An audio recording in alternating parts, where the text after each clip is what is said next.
Hi. Hello. నమస్తే అండి. Welcome back to my channel Chinnu vlogs and tips. అందరూ ఎలా ఉన్నారు? బాగున్నారా? నేను కూడా చాలా బాగున్నాను. ఇక్కడైతే టమాటాలు ఎండలో పెట్టే పని లేకుండా ఈజీగా నిలవ పచ్చడి ఎలా పెట్టుకోవాలో నేను మీకు ఇక్కడ చూపిస్తాను.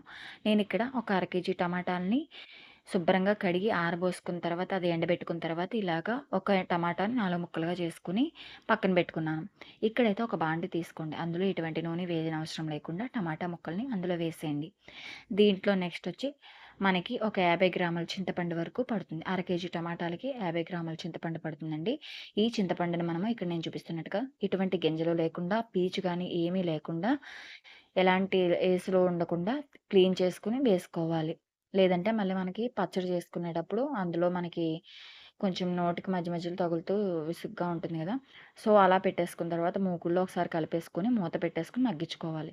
ఇప్పుడైతే మనము ఒక బాండీ తీసుకొని నూనె అది ఏం వేయనక్కర్లేకుండా అందులో 2 చెంచాల ఆవాలు, 1 చెంచా మెంతులు వేసుకొని దోరగా వేయించుకొని చల్లారబెట్టేసుకోవాలి. ఇప్పుడు ఆ చల్లారబెట్టుకున్న ఆవాలు, మెంతుల్ని పొడిబారిన మిక్సీ జార్‌లో వేసి గ్రైండ్ పౌడర్ లాగా చేసుకోవాలి. మన ఆవాలు, మెంతి గుండు అంటాం కదా! అదనమాట. ఇప్పుడైతే ఇలాగా ఈ పౌడర్ చేసేసుకున్న దాన్ని పక్కన పెట్టేసుకుందాం. ఇప్పుడు టమాటా, చింతపండు అది మగ్గిందా లేదా ఒకసారిని మధ్య మధ్యలో కలుపుకుంటూ ఉండాలి. లేదంటే అడుగంటే అవకాశం ఉంటుంది. అందుకని మధ్య మధ్యలో ఒకసారి కలుపుకుంటూ ఉండాలి. మనం ఉడికించుకునేటప్పుడు ఏంటంటే ఆ ఆవిరి నీళ్ళంతా కూడా పోయి శుభ్రంగా మొత్తం మనకి ఇదంతాగా గుజ్జులాగా ఉడికిపోవాలండి దగ్గరికి. నేను మీకు చూపిస్తూ ఉంటాను. చూడండి. ఆ ఆవిరిని వాటర్ అంతా చూసారా? ఎలా మనకి పైకి తేలుతుందో. ఆ వాటర్ అంతా కూడా మనకి ఇంకిపోవాలనమాట. ఇదంతా మొత్తం గుజ్జులాగా ఉడికిపోతుందండి. నేను మళ్ళీ ఒకసారి మూత పెట్టేసుకొని మళ్ళీ ఒక 10 నిమిషాల తర్వాత చూపిస్తాను. చూడండి. మొత్తం చూసారా? గుజ్జు కింద అయిపోయిందనమాట. టమాటా, చింతపండు బాగా కలిసి బాగా మగ్గాయి. ఎక్కడ వాటర్ కంటెంట్ అనేది లేకుండా ఇలాగా మొత్తం మనకి బాగా ఉడికిపోవాలి. ఇప్పుడైతే దీన్ని మనము స్టవ్ ఆఫ్ చేసేసుకొని చల్లారబెట్టేసుకుందామండి. బాగా చల్లారిపోవాలి. అస్సలు వేడి అనేదే ఉండకూడదు. తర్వాత తడి చేతులవి పెట్టకుండా, తడి ప్లేస్ అది ఏం లేకుండా చూసుకొని చల్లారబెట్టుకోండి. ఇప్పుడైతే మనకి ఈ ప్రిపేర్ చేసుకున్నది ఫుల్‌గా చల్లారిపోయింది కదా!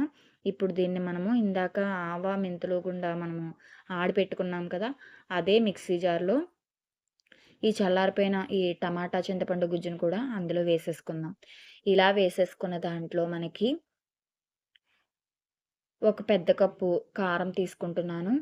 అందులో పావు వంతు సాల్ట్ యాడ్ చేసుకుంటున్నానండి. ఎందుకంటే మనకి కారము, ఉప్పు అనేది ముందు సరిపడినంత వేసుకుంటే, తర్వాత కావాలంటే మనము అడ్జస్ట్‌మెంట్ చూసుకొని వేసుకోవచ్చు. అంటే మీరు చేసుకునే మెజర్‌మెంట్స్‌ని బట్టి ఉప్పు, కారం అనేవి పడతాయి.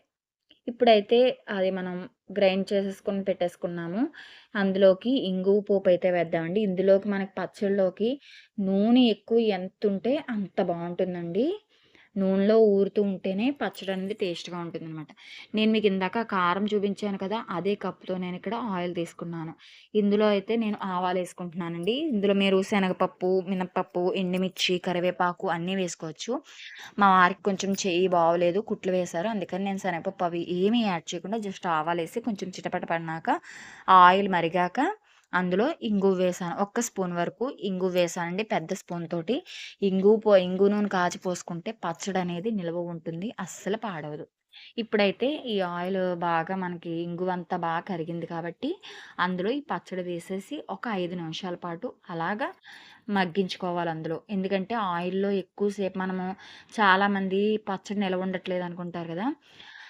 అందులో ఇంగువ నూనెలోను పచ్చడి వేసేసి స్టవ్ ఆఫ్ చేసేస్తారు. అలా కాకుండా ఒక 5 నిమిషాల పాటు ఆ నూనెలో ఈ పచ్చడి వేసి వేయించిన తర్వాత అప్పుడు స్టవ్ ఆఫ్ చేసేసుకొని ఆ పచ్చడి మొత్తం నూనె పీల్చుకున్న తర్వాత మనము డబ్బాలో పెట్టుకొని స్టోర్ చేసుకుంటే ఎన్ని రోజులైనా మనకి నిలవ ఉంటుందండి. చూసారా?